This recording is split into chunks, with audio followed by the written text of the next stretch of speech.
COVID-19 pandemic has really affected African countries and stretching public budget, but also the overall fiscal space has been disrupted because Africa's economies are really externally driven, and so any external shocks immediately have a severe impact and direct impact on the economies of Africa because of the structure of the economies, which is very much extractive in nature.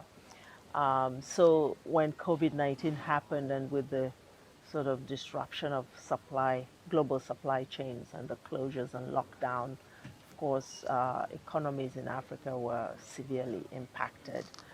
Productivity was really disrupted on the continent, so very big impact on that, but also on jobs, huge job losses. Industries like tourism were completely grounded, so imagine all the secondary economy that comes from there, including small, medium enterprises affected. But also you had a huge impact on the informal economy as well, which is quite robust in Africa. Market women, cross-border traders, tailors, those in the fashion business. So really every aspect of the economy was affected, and this had an impact, of course, on economic growth as well. So we saw quite a bit of contraction. I think prior to COVID-19, African countries were generally doing well. We had some of the fastest growing economies were in Africa.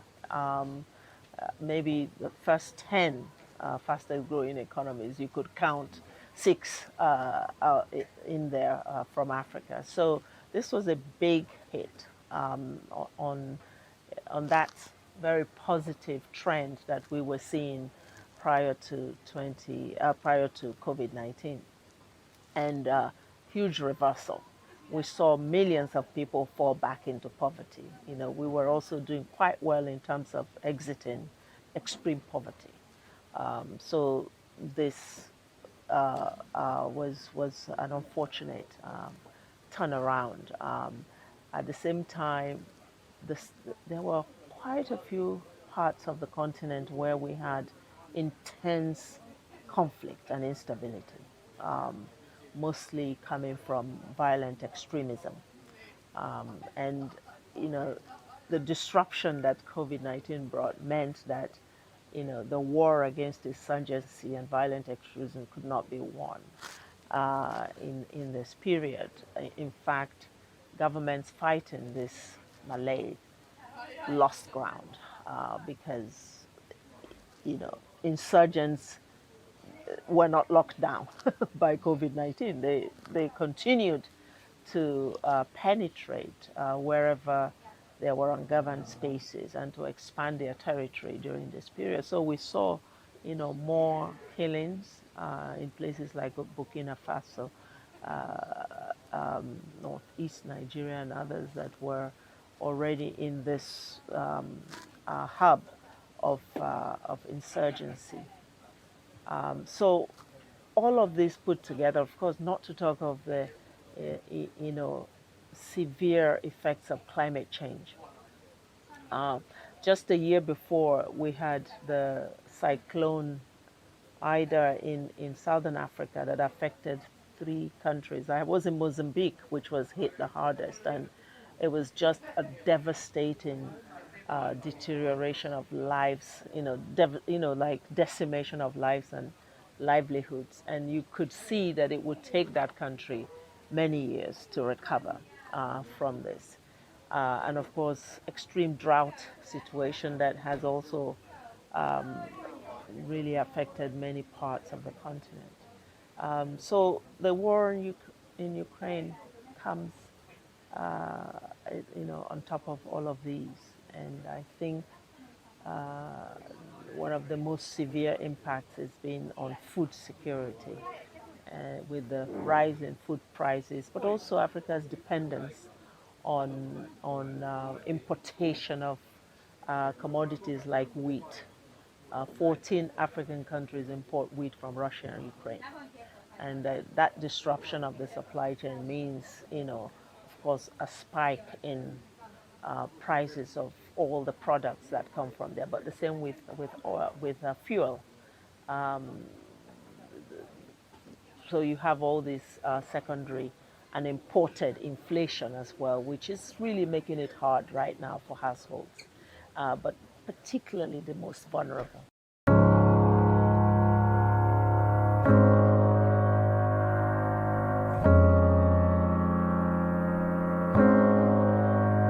The obvious reason, even if we were in doubt about, um, uh, you know, the need to support people outside of the neighborhood, is that everything that we've experienced in the last few years, whether it's in terms of terrorism, climate change, or a global pandemic, bring us all to a global village. It means that we are more and more a global village. Who would have thought that a virus that developed in one part of the world could infect the entire world?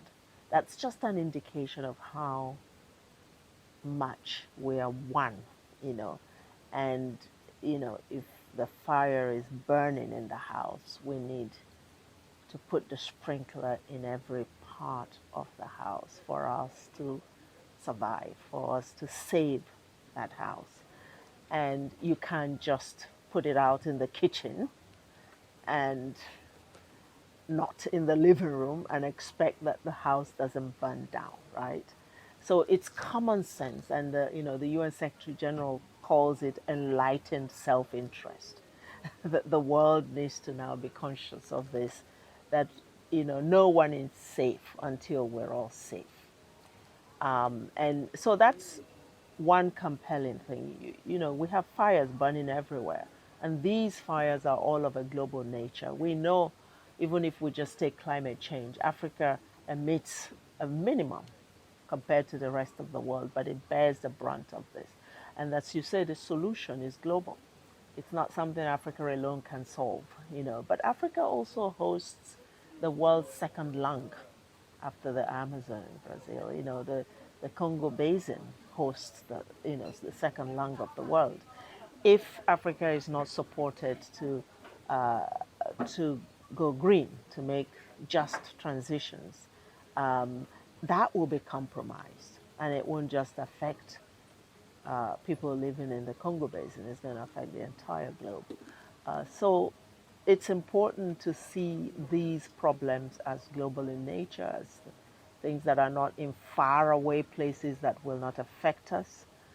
We are now in this global village. We need global solidarity. We need a strong and effective multilateralism, not less.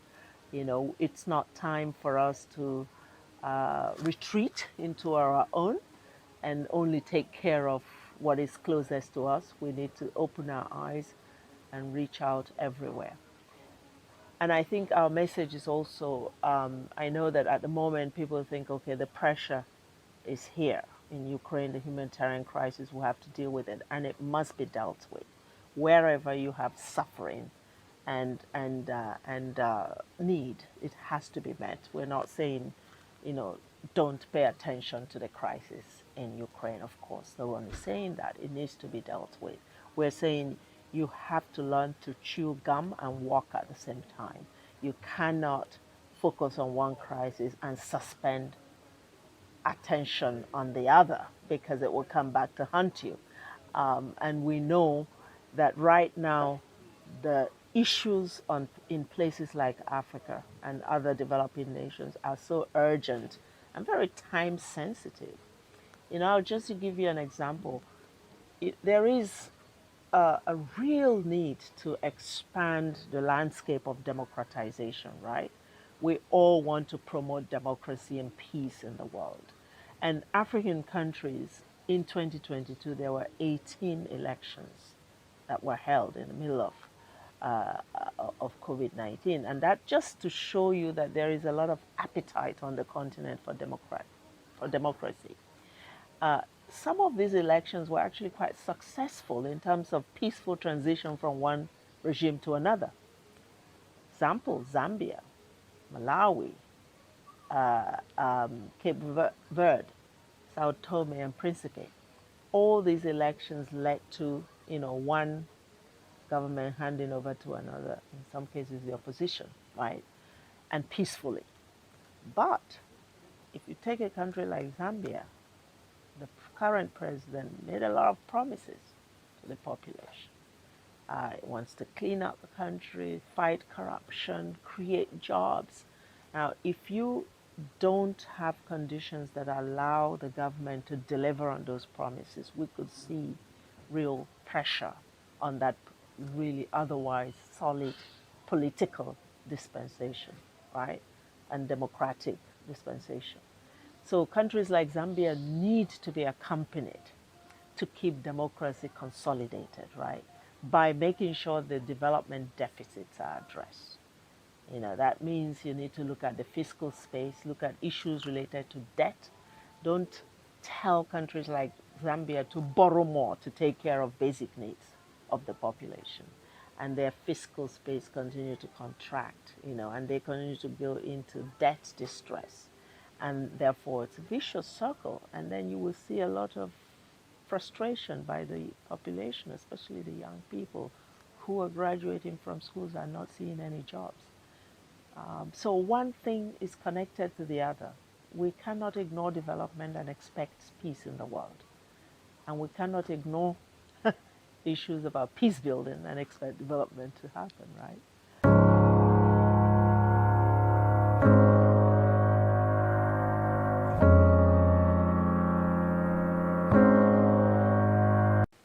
COVID did a lot of damage, but it also was a wake-up call, right? It really showed us the way in terms of what to prioritize in the development space.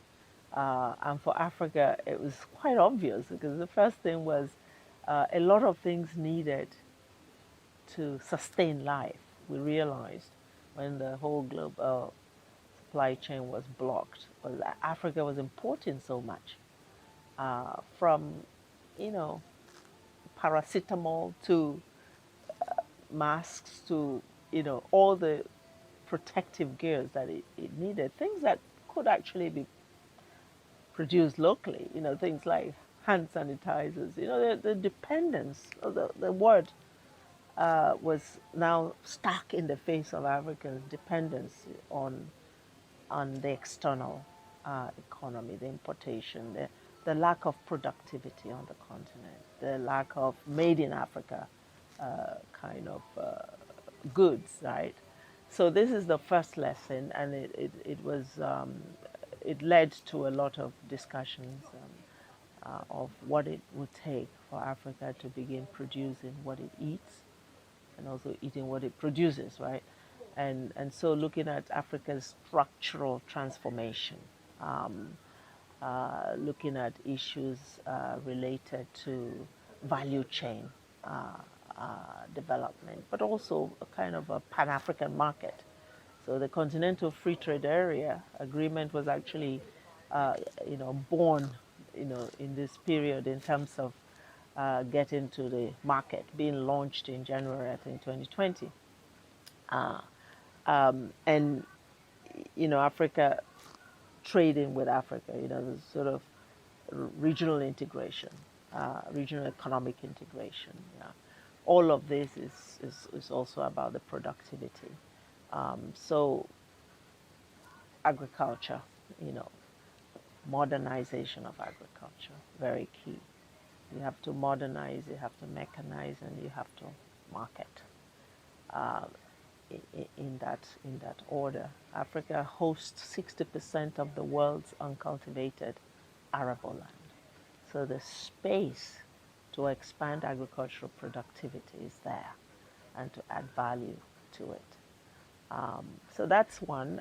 But I think beyond expanding Africa's productivity fortunes is also in the area of pharmaceuticals. We saw the scramble for vaccines, and Africa was at the bottom of the chain. And if indeed the world had seen the science that said vaccines would save lives, if this virus was as vicious in killing people in other parts of the world in Africa as it was in other parts of the world, we would have seen a lot more devastation in terms of lives lost. Africa got lucky. It didn't have the same impact. But Africa was not actually on the list in terms of vaccines. There was COVAX, which was a small percentage of what was needed. Those who had the vaccines accumulated even where they didn't need and kept it. So Africa also felt this sense of exclusion, right? So it raised the question of, can we also produce vaccines? Can we be allowed to manufacture? So all kinds of debates about the patent rights, and that took a long time coming, but a little bit of progress there. And now you have investments being made to support a few countries to start producing vaccines, not just for COVID-19, but develop the capacity to produce for the things that actually, the diseases that actually affect Africans, like malaria, like, other kinds of diseases that still need vaccination. So this is all good because you're now talking about the future development imperatives and the mindset of Africa as a place, a destination for investment in these kinds of things has shifted now. And I think in terms of what it will require, financing, very key. I think there's also been lessons in the energy sector that we need to support African countries for energy transitions and just energy transitions. And it will, Africa to go green, the transition is going to be quicker in Africa, but it needs intense financing and technology support. It's going to be expensive for Africa to go to make that transition, but it's a win-win, right, for the world. So that investment is needed. Youth innovation, wow, we saw an explosion during COVID of the ingenuity and talent of African youth who were producing anywhere from masks to oxygen tanks and kinds of tech-enabled inventions that came. We actually, as UNDP, published a magazine which we called Africa Innovates, and we featured 50 of these critical innovations that came in the middle of COVID, just out of a burst of talent and creativity that brought solutions and made it possible for Africa to be resilient to this pandemic. How do we invest in that? Because it just gives you an indication that there's talent in the continent. And the youth also want to be part of the solution. They don't want you to just treat them as a problem to be solved, and we just give handouts. They want to be job creators. And they have shown that they are capable, and it's just a little bit of facilitation that they need. They're not asking for handouts. They're not even asking for grants. They want equity. And so that is a huge invitation there to private sector in advanced countries to start to see this ecosystem of entrepreneurship as a destination for good impact investment, right? So, these are some of the areas that we're looking at, and we're inviting the world to start to see Africa through this lens of promise and opportunity as a place where the future of development can be determined.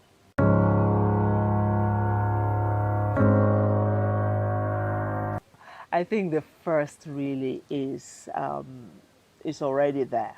I looked at the EU strategy for Africa and also Finland's strategy for Africa, and the key principle that we think it's a game changer is the principle of understanding that we're moving from aid to cooperation. the relationship, the partnership has to be one of purpose, and it has to be one of equals. You have to look at Africa not as a charity case, but as a place of integrity and of capacity of people who are influencing their own lives and development, and engage in Africa from that point of view. So that, I think, is one, the narrative, look at Africa in this different light. The second is also like I said, moving beyond aid and looking at cooperation arrangements that involve business sector, that involve investing at scale. So, what will make the difference in the energy sector, for instance? Africa will not be able to industrialize and increase manufacturing capability without energy. How do the players in this field come in and crowd in support, financing, technical assistance, technology, digital, to support the sector? In the area of extractives, Africa's economy is still very much one of an extractive industry, where companies that go to Africa tend to be favoring more, where it's possible to extract raw materials and go, right? And I think there needs to be a shift in that, to understand that if Africa is to be able to create jobs for its youth, it needs support in creating the value chain of finished products. It needs friendly trade, friendly and fair trade policies that don't slap higher tariffs on finished products, which kind of discourage countries from investing in that productivity. Like, the more you add value to your products, if you're producing cocoa, the tariffs are lower when you export cocoa. If you turn your cocoa into chocolate, you can hardly manage, because then, in terms of exporting it, because then you pay higher tariffs. So there needs to be fairer trade regulations and policies as well to make this happen, and trade facilitation. So really going beyond aid, looking at trade, looking at more economic justice in the global financial architecture. Also fighting, as a principle, illicit financial flows, right? Africa loses close to, I think that number has just been upgraded by UNCTAD to about $80 billion in illicit financial flows every year. That's much more than the aid, than ODA that goes to Africa. So if the interest is really to see that this region develop and to drive down poverty and to boost the chances of achieving the sustainable development goals, European nations, including Finland, must form a coalition to deal with illicit financial flows. It's on both sides, right? It's not just one-sided. This thing we call corruption. Corruption needs a handshake. You cannot have a one-sided corruption. So we have to all come together to tackle illicit activity that drains Africa's resources.